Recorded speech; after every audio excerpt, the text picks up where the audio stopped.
Welfare greetings.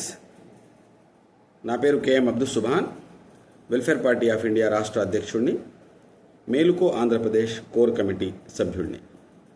సోదరులారా, ఎన్నికల ప్రక్రియ చివరి ఘట్టానికి వచ్చేసింది. ఇప్పుడు మనం చేయవలసినటువంటిది 100% ఓట్ పోల్ అయ్యేలాగా చర్యలు తీసుకోవాలి.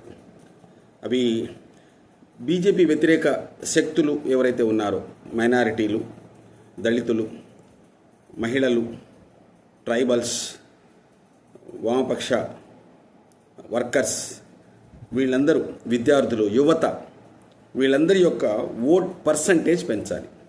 ఆంధ్ర రాష్ట్రానికి దక్షిణం వైపున ఉన్నటువంటి కర్ణాటకలో ఓట్ పర్సంటేజ్ పెరగడం ద్వారా మాత్రమే అక్కడ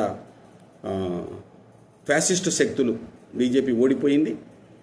ఇటువైపున మనకు నార్త్న ఉన్నటువంటి తెలంగాణలో కూడా మొన్న జరిగిన ఎలక్షన్స్, ట్విన్ సిటీస్లో 39% ఓట్ పోలింగ్ జరిగి, అంటే తక్కువ శాతం పోలింగ్ జరిగిన కారణంగా రాజాసింగ్ అనబడేటువంటి ఒక విద్వేషపూరితమైనటువంటి వ్యక్తి గోషామహల్లో గెలవడం జరిగింది. 82,000 ఓట్లు ముస్లింలవి ఉన్నప్పటికీ ఓట్ పోలింగ్ కేవలం 39% అయింది. 39% పోలైన కారణంగా అక్కడ ఓడిపోవడం జరిగింది.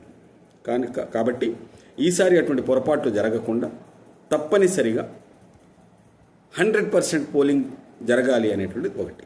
రెండోది, ఓట్లు చీలిపోకుండా చూడడం, డివైడ్ కాకుండా చూడడం.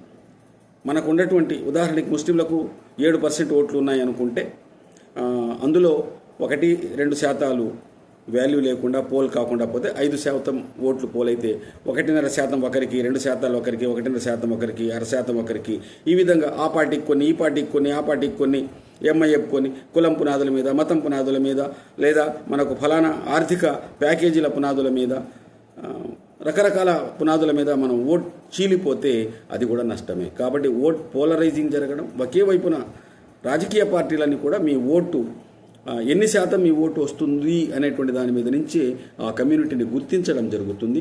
వాటికి అవసరమైన అవసరాలు కూడా తీసుకోవడం జరుగుతుంది. కాబట్టి ఈసారి ఎక్కువగా ఆర్థిక ప్యాకేజీల కంటే కూడా రాజ్యాంగ పరిరక్షణ కోసంగా ఈ ఓట్ పోలరైజింగ్ జరిగేలాగా, అట్లాగే చర్చ చేసేటప్పుడు, మాట్లాడేటప్పుడు కేవలం మోడీకి ఇతర మతాలతో ఉండేటువంటి కాకుండా అసలు సమస్యలు, రాష్ట్ర సమస్యలు, దేశ సమస్యలు, యువత సమస్యలు, అట్లాగే ఇన్ఫ్లేషన్, ఏదైతే ద్రవ్యోల్బణం ఉందో, నిరుద్యోగం ఉందో, ఆంధ్ర రాష్ట్రానికి బీజేపీ చేసినటువంటి దుర్మార్గాలు, ద్రోహాలు ఏవైతే ఉన్నాయో, విభజన హామీలు ఏవైతే ఉన్నాయో అవి నెరవేర్చకపోవడం, అట్లాగే ఉక్కు ఫ్యాక్టరీ, అట్లాగే మనకు రైల్వే జోన్ రాకపోవడం, కేజీ బేసిన్ గ్యాస్ మనకు వాటా ఇవ్వకపోవడం, జీఎస్టీ వాటా సరిగా ఇవ్వకపోవడం, అన్నిటికంటే రాష్ట్రాల యొక్క అధికారాలని కూడా గుంజుకోవడం. రేపు భవిష్యత్తులో రాష్ట్ర ప్రభుత్వాల యొక్క అధికారాల కోసం కూడా మనం పోరాడాల్సిన అవసరం వస్తుందేమో. సో ఈ అన్నిటినీ కూడా ప్రధానంగా చర్చ చేస్తూ ఇప్పుడు మరో విషయం వచ్చింది, ల్యాండ్ టైటిలింగ్ యాక్ట్ అని. ఇది మొత్తంగా కూడా రాష్ట్ర ప్రభుత్వం మీద వేయడం ఒక కుట్రపూరితంగా జరుగుతుంది. అది కాదు.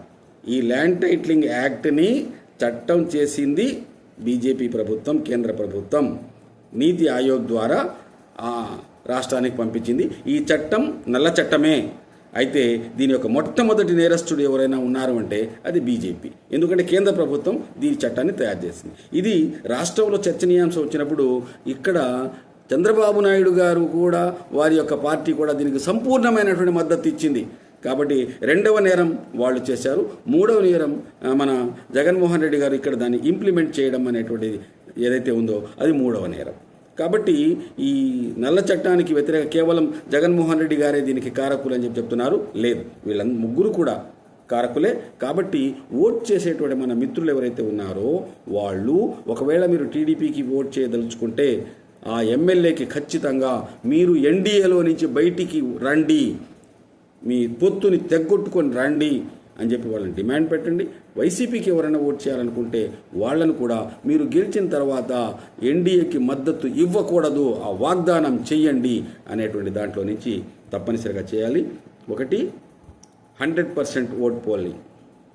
రెండవది, ఓట్ డివైడ్ కాకుండా జాగ్రత్త పడడం. మూడవది, ఆయా రాజకీయ పార్టీల దగ్గర మీరు వాగ్దానం చేసేలాగా వాళ్ళ మీద ఒత్తిడి తీసుకురావడం. Thank you very much.